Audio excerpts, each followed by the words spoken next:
So if you have a Bible, go ahead and open it up to Colossians chapter 3. We're going to be in Colossians chapter 3. Next week, we're going to begin a really important series. I know that it's kind of been in the works for several months now, so I hope that you're ready and eager to join us next week. I think this series is going to be hopefully something that's going to help kind of set a trajectory for our church and help us as we move forward into the future. We're looking forward to that, and we trust that you're going to benefit a lot from that. But today, we wanted to do something that is typical to do with the beginning of every year. We want to recalibrate our focus on Christ as we move into the new year. So that's what we're going to do today, recalibrate our focus on Christ as we move into the new year. Now, there really isn't any difference between January 1st and any other day of the year, right? It's not some magical thing about January 1st, like you walked into a portal when midnight came and now you're living some different life, like you're still you. Good or bad, right? But what is significant about this time of year is that this is a time that we collectively take an inventory of our lives. We kind of look at the way that we've been living and we ask ourselves, do I like the way that I've been living? Are there things that I can do in my life to make changes to the way that I've been living that would make my life better? Are there things that I can cut out that would make my life better? We look at our habits, our health, we look at our homes, and we start setting our sights toward better and new things. We want to develop healthy habits. Like, for example, by March, many of us will have started a regular habit of donating to local organizations like Gold's Gym and Planet Fitness. I'll just give you a second on that one. We might start counting our carbs. We might start counting our steps. We might start trying to change our attitudes or watch our mouths. At least we do this for a couple weeks, right? Maybe less. We're like 36 hours into 2022, and maybe some of us have already busted our resolutions. You had that donut this morning, and he said, well, there goes that one. This is the time of the year that the people with really great metabolism look at everyone else, and they're just like, I got it made, man. I got it made. Now, there's nothing wrong with any of these resolutions. There's nothing wrong with making these resolutions and thinking about our lives in this way. But it can feel like we're missing something, like we're coming up short of what we really should be doing. You know, we go through this song and dance every year, and we rarely see things change. Like, it's really popular at the end of the year to say, all right, who kept their resolutions from last year? And we laugh about it because no one did. I asked that question in Brussels one time on a Sunday morning, and someone raised their hand. They kept their resolution. So I had to, I was so amazed. I stopped the sermon. I was like, whoa. What did you do? What did you do? She said she wanted to read her Bible every day, and she did it. It was great as a young student in our church. And so we all marvel. I think we clap for her because it's like not only great job for reading your Bible, but great job. People who keep their New Year's resolutions exist, I guess. They're out there somewhere. They're rare. But we go through this song and dance every year, and we rarely see lasting change. So what if our focus isn't wrong? It's not necessarily sinful. It's just wrongly oriented, maybe a little bit out of order. See, I think that the resolutions that we make, the goals that we set, reflect something we want to be true about our lives. Like, we want to lose weight for a reason. We want to get out of debt for a reason. These things are reflecting things that we want out of ourselves or things that we want to be true in our lives. But often, we can set goals and set expectations and dream, but we fall short of tending to the most vital aspects of our lives. Now, don't get me wrong. I don't mean you need to sell your treadmill or fire the guy helping you with your finances. But before everything else, we should go into 2022 seeking to prioritize Christ above all. Now, this is a familiar sentiment to us. Yet it's something that we're very prone to forget, or something we remember but don't do. I'm very much aware of how standard this feels at this time of year. As I was working on the sermon yesterday, I thought, this is like every year. This is the first Sunday of the year. This is what we do. And everyone here, if I were to ask you before you came into the door today, hey, it's the first Sunday of 2022, what do you think we're going to talk about today? You could probably guess correctly. You'd probably say, well, we're going to talk about resolutions, and no one keeps their resolutions, and we should resolve to prioritize Christ more and all this kind of, I bet you could guess rightly. But there's a reason that we talk about this every year. There's a reason that we do this every year, the first Sunday of the year. As sinful people living in a fallen world, we need to constantly be looking at our lives, purge our sin, and reorient our focus on Christ. So, let's do that together this morning. Today, at the outset of 2022, I want us to take a look at one of the most beautiful and yet challenging passages in Scripture. The book of Colossians calls us to take a hard look at our lives, our goals, our desires, our ambitions, and to bring them all underneath the lordship of Jesus Christ. So this morning, I hope that we can see that Christ is not something we get around to after we've fulfilled our dreams, checked off our to-do list, or closed the rings on our Apple Watches. He's not an addition we put onto our life. Christ is our life. Your life is about Christ, and Christ is your life. So let's look at Colossians chapter 3, 1 through 17 together. This is God's word. If then you have been raised with Christ, seek the things that are above, where Christ is, seated at the right hand of God. Set your minds on things that are above, not on the things that are on earth. For you have died, and your life is hidden with Christ in God. When Christ, who is your life, appears, then you also will appear with him in glory. Put to death, therefore, what is earthly in you: sexual immorality, impurity, passion, evil desire, and covetousness, which is idolatry. On account of these, the wrath of God is coming. In these you too once walked when you were living in them. But now you must put them all away: anger, wrath, malice, slander, and obscene talk from your mouth. Do not lie to one another, seeing that you have put off the old self with its practices, and have put on the new self, which is being renewed in knowledge after the image of its creator. Here, there is not Greek and Jew, circumcised and uncircumcised, barbarian, Scythian, slave, free, but Christ is all and in all. Put on then, as God's chosen ones, holy and beloved, compassionate hearts, kindness, humility, meekness, and patience, bearing with one another, and if one has a complaint against another, forgiving each other, as the Lord has forgiven you, so you must also forgive. And above all these, put on love, which binds everything together in perfect harmony. And let the peace of Christ rule in your hearts, to which indeed you were called in one body, and be thankful. Let the word of Christ dwell in you richly, teaching and admonishing one another in all wisdom, singing psalms and hymns and spiritual songs with thankfulness in your hearts to God. And whatever you do, in word or deed, do everything in the name of the Lord Jesus, giving thanks to God the Father through him. Paul spends the first 2 chapters of Colossians presenting one of the greatest theological treatments of Christ in the New Testament. His language about Jesus is captivating and beautiful, and the truths that he describes are breathtaking. But in chapter 3, he begins to show us how these brilliant truths should come to bear in our lives. What does this mean for us?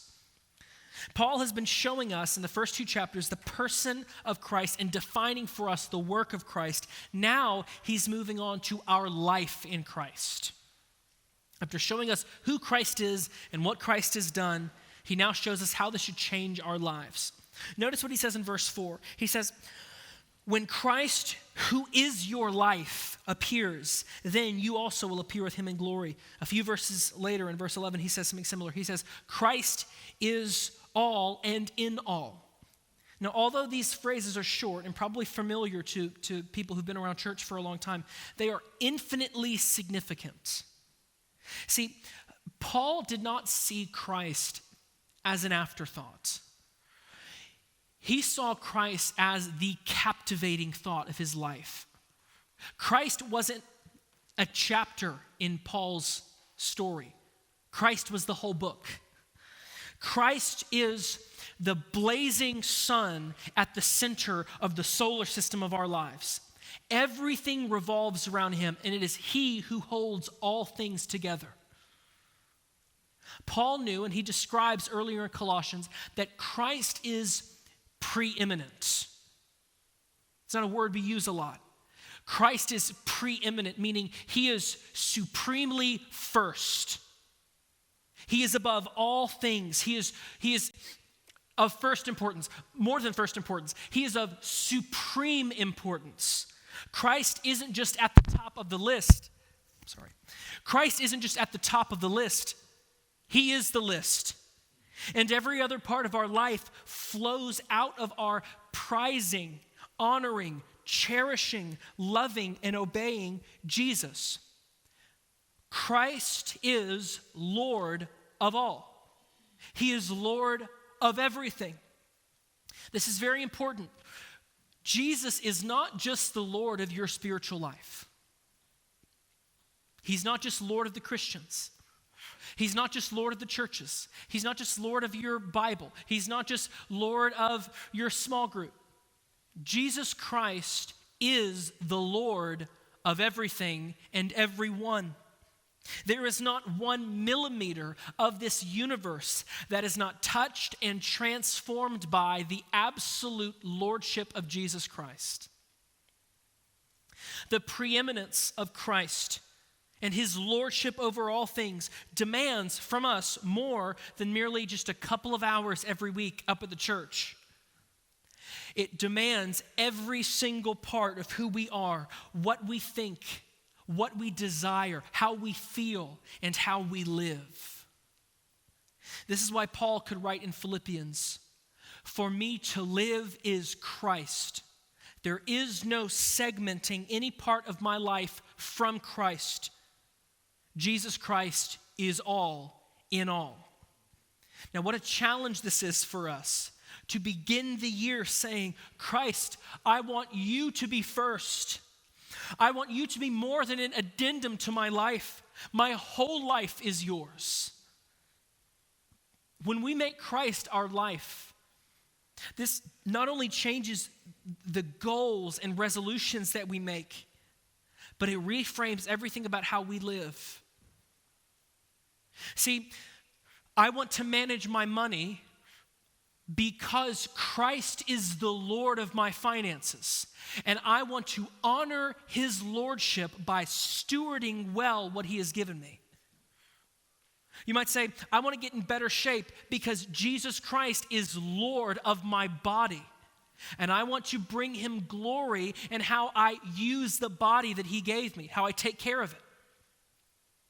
I want to disciple my family because Jesus Christ is the Lord of my family.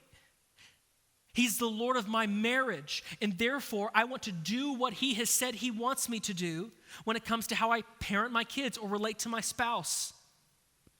I want to get that promotion because Jesus Christ is Lord of my job. And therefore I want to do, like Paul says, all of my work as though I'm doing it directly for Christ because I am doing it for Christ. He's Lord of my work. He's Lord of my job. You may have never thought about that.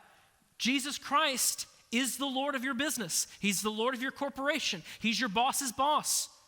The leaders of your organization will give an account to Christ for how they stewarded what he's given them, whether they acknowledge his lordship or not. We must begin the year, every year, reconvinced that Christ is the Lord of all. There are no sacred parts of my life and secular parts of my life. All of life is Christ. The world is Christ. And there is no separating anything for Christ and not for Christ. It is all his. Now we're going to touch on this more as we end in just a few minutes. Well, several minutes, if I'm being honest. One more note before we proceed. I'm going to talk about, you've already heard me use this language, I'm going to continue using it, making Christ your life. Or maybe I'll say making him your Lord, making him the Lord of your life. I want to be very, very clear with what I mean in that. Jesus Christ is your life. He is the Lord of your life. Like, whether we believe it or not, whether we live like it or not, he is the Lord of your life. He is what your life is about. Even people who do not believe in Jesus cannot escape the fact that their life is about Christ. They're just not living like it. We cannot make Jesus Lord of our lives or make him the purpose of our life any more than we make the sun go up. He simply is, and there's nothing that we can do to change that. So when I talk about make Christ your Lord, I'm not talking about, or make Christ your life, I'm not talking about us doing anything that changes Christ's position as he relates to us. I'm talking about us changing our position in how we're relating to him, us coming to grips with reality, us coming to terms with what already is. Jesus Christ is the Lord. He did create you, and your life is about him, and nothing's going to change that. So what we have to do is we have to come to terms with that and live in light of that. We change our position. Christ does not change his position. I'll be very clear about that moving forward. So I want to break this down a little bit further. The text that we read is going to show us three truths today. If Christ is our life, if our life is about Christ, that's going to change what we seek. It's going to change how we fight. And then finally, it's going to change the whole of our life. So let's look at these three things together. When Christ is life, it changes what we seek. Paul starts off this text with an important statement. He says, if then you have been raised with Christ. So if you have bowed your life to Jesus, turned from the world, died to your sin, and then have been resurrected in newness of life by faith, then, Paul says, seek the things that are above. So to seek the things above means to strive for them, to go after them. So he's saying that the things that are above, the things of the kingdom of God, ought to be the things that we are going after in our lives with greater zeal than we give to spin class or getting our kid in travel ball. We should pursue and seek the things of God, the things that are above. Whatever we pursue should flow out of Christ's lordship over our lives. Whatever we pursue should flow out of Christ's lordship over our lives. But this is not always easy. The church that Paul was addressing was a church filled with many new converts. They were trying their best to live faithfully in obedience to the Lord in a very wicked, pagan, worldly culture. There were threats outside the church. There were even threats of false teaching within the church. This is still true today. There are many things that pull for our affections in our life. There are so many counterfeit lords out there trying to usurp the preeminence of Christ in our lives. Our culture can have a certain magnetism to it that draws our attention and our thoughts away from the Lord and onto lesser things. Our world is infinitely full of distractions and outlets for instant gratification of any desire that you have. This is true not only for us. I want to give a side note for moms and dads here. This is not only true for us, this is true for our children.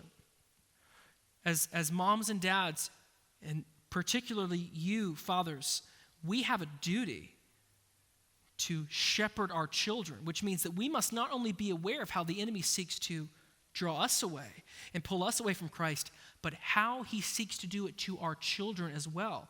And if I can just say briefly, the phone that you've given to your child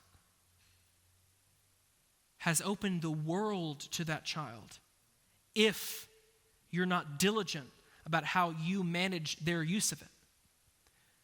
The world has been opened to many 6 and 7-year-olds.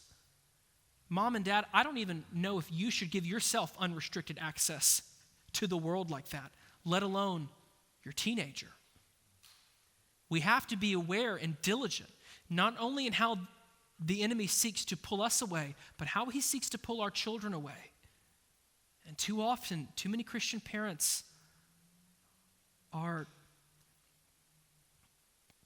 I guess ignorant would be the right word, of how the enemy is pulling their children away. We have to be aware of these things when it comes to our babies.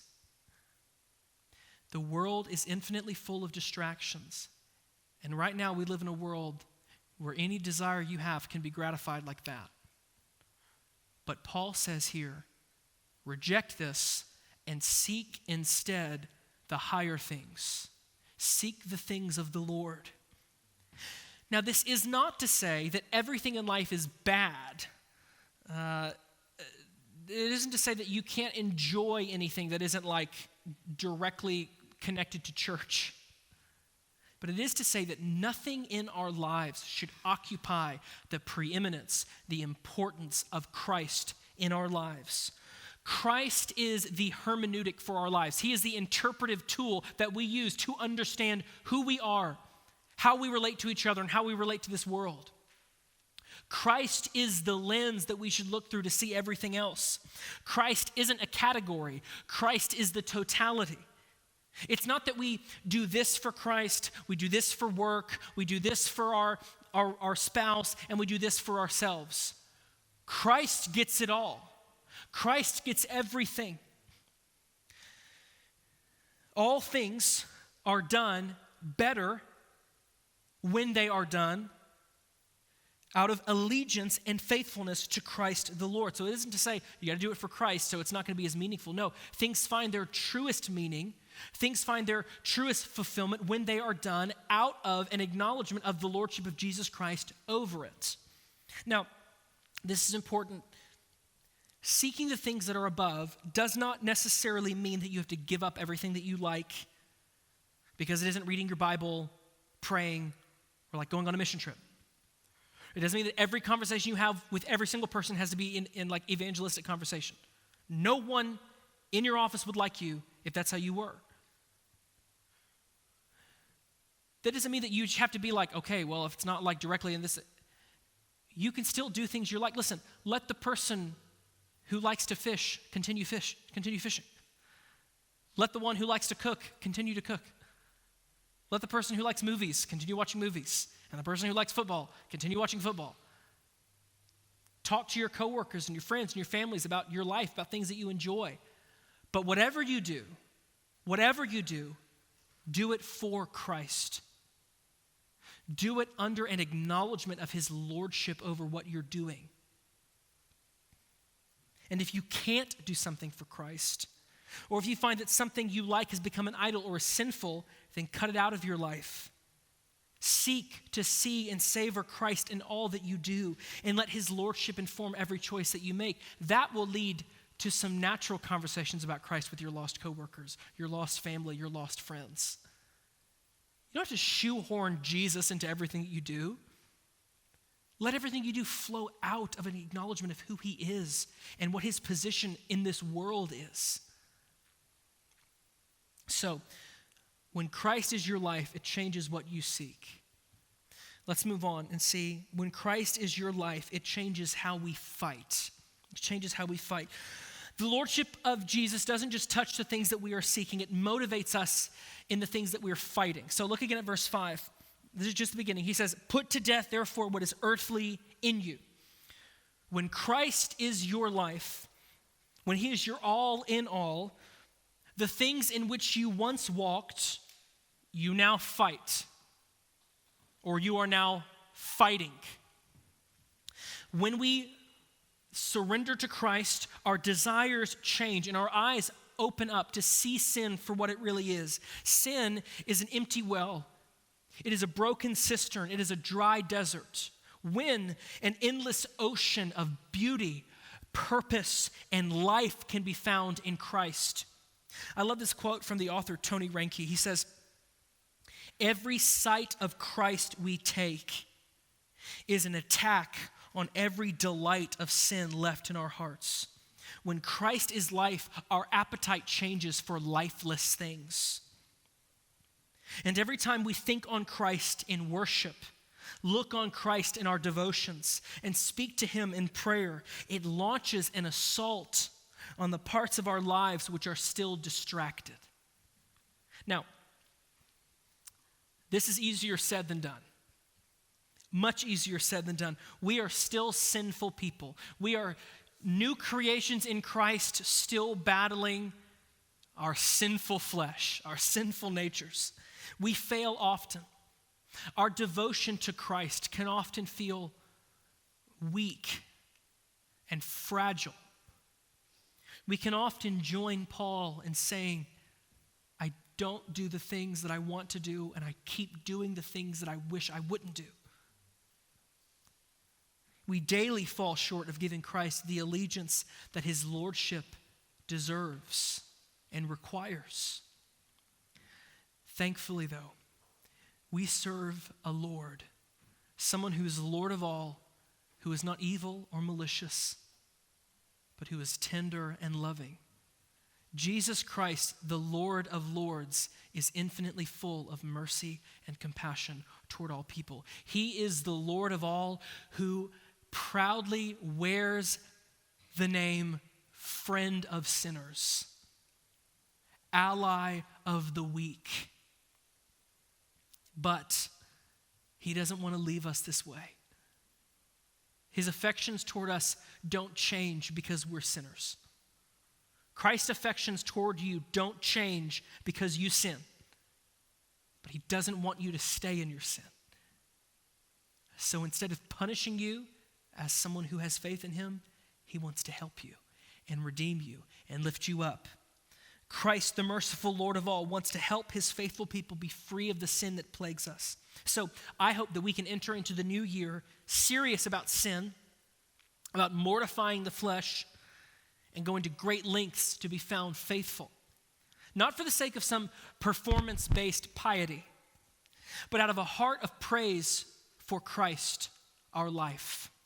And I hope that we know that we can only do this with success if we do it in light of Christ's lordship over all things. Christ is Lord of your life. He can help you. He will help you. He desires to help you. And he's infinitely full of mercy, mercy enough to cover more than you can sin. So, the lordship of Christ and Christ being our life changes what we seek. It changes how we fight and what we fight. And finally, it changes everything about our lives. It changes the whole of how we live. I want to come back to this idea that we were exploring earlier. After calling for us to strain after the things that are above and to set our minds on heaven, to kill sin in our lives and to walk in the life that Christ purchased for us, Paul threads each of these imperative statements into a singular statement in verse 17. And whatever you do, in word or deed, do everything in the name of the Lord Jesus, giving thanks to God the Father through him. Paul says that when Christ is life, it changes all of life. Everything that we do in the name of Jesus. Why? Why do everything in the name of Jesus? It is because everything that you do is connected to Christ the Lord. As someone who has new life in Christ, someone who bears the name of Christ upon yourself, everything you do is done in connection to Christ the Lord. Therefore, everything should be done in his name. All of life is in subjection to Jesus and should be done in the name of Jesus.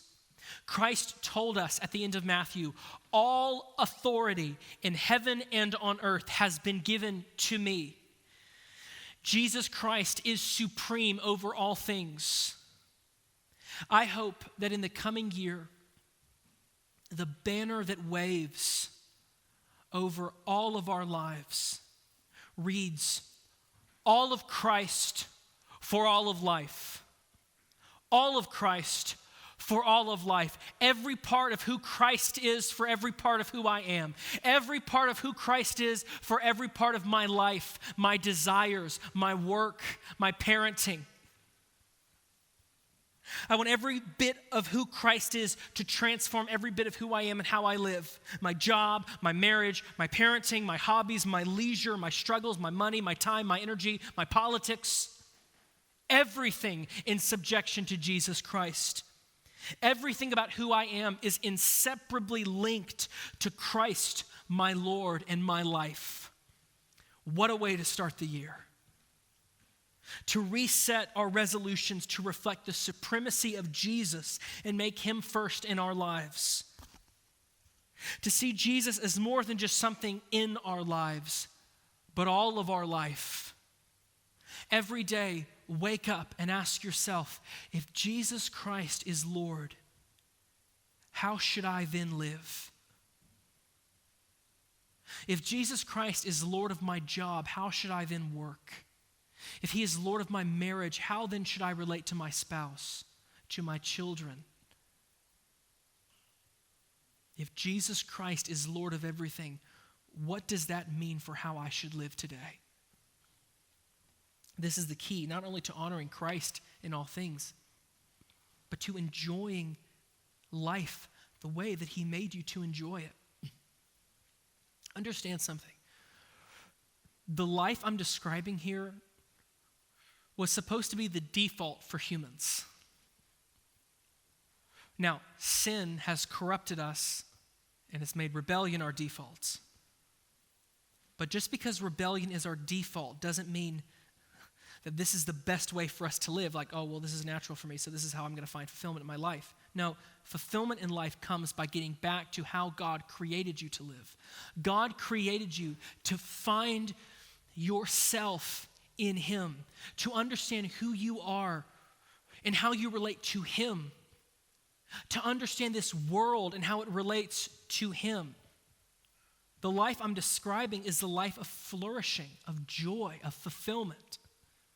You know, I was thinking this past week about how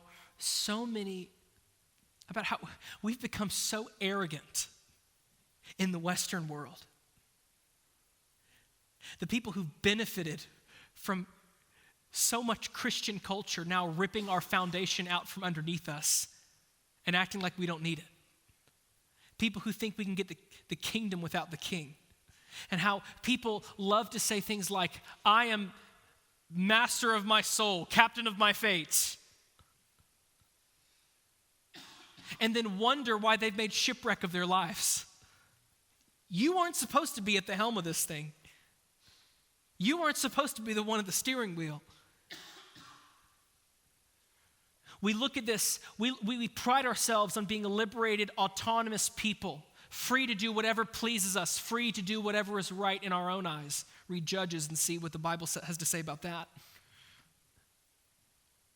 And yet we look at our world, especially the youngest among us, and we see rates of anxiety, depression, suicide attempts, actual suicides skyrocketing.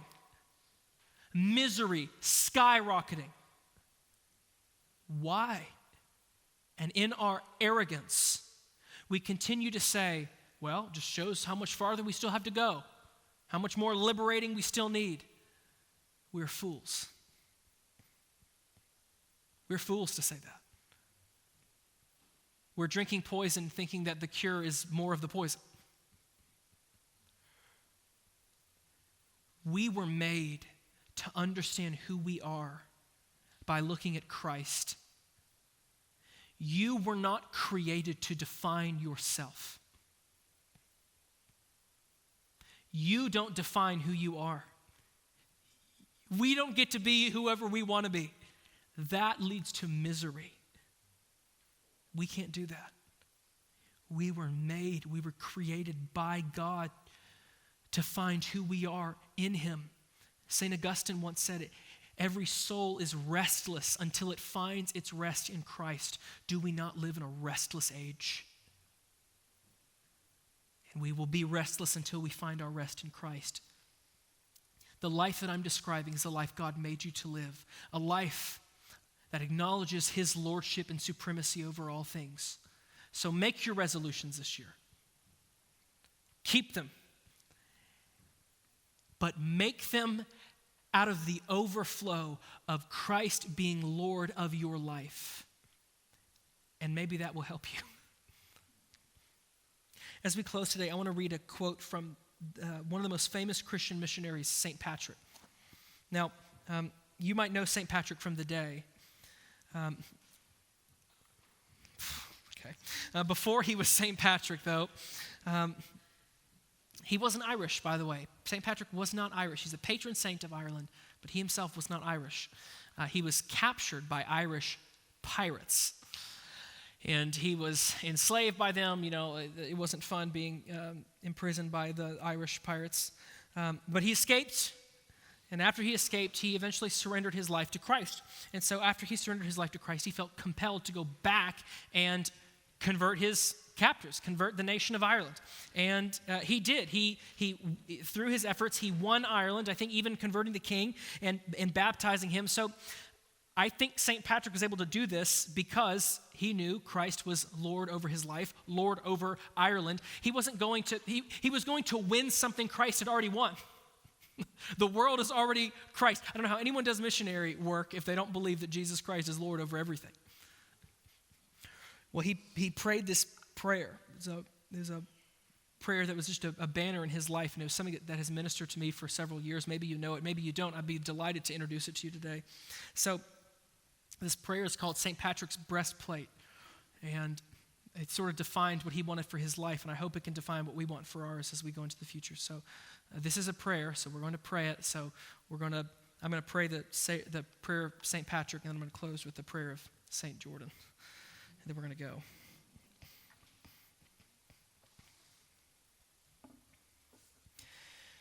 Christ with me, Christ before me, Christ behind me, Christ in me, Christ beneath me, Christ above me, Christ on my right, Christ on my left, Christ when I lie down, Christ when I sit down, Christ when I arise, Christ in the heart of every man who thinks of me, Christ in the mouth of everyone who speaks of me, Christ in every eye that sees me, Christ in every ear that hears me.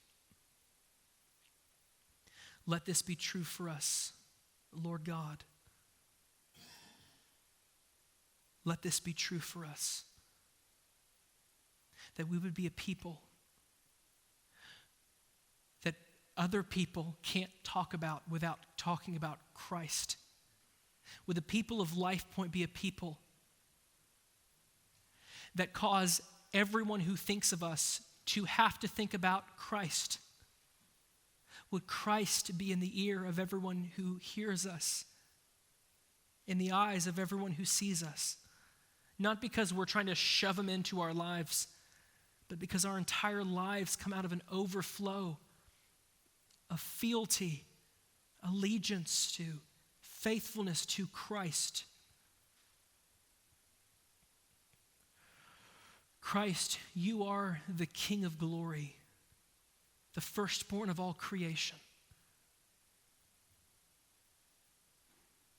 You did not despise the humility it took for you to come to this world, take on flesh, and die the death that we deserved. Lord, let us not despise humility, the humility it would take to show a restless and hopeless world where life can be found in Christ. Let us be a people who call the world to embrace what is already. Jesus Christ is King of kings, and he is Lord of lords. He is king over every soul, over every organization, over every king, over every country. He is king over every solar system, galaxy.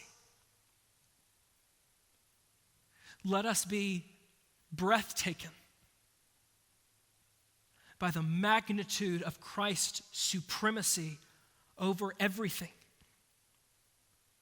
And let us in our souls be stirred to live in such a way that honors and cherishes Christ's lordship over all things.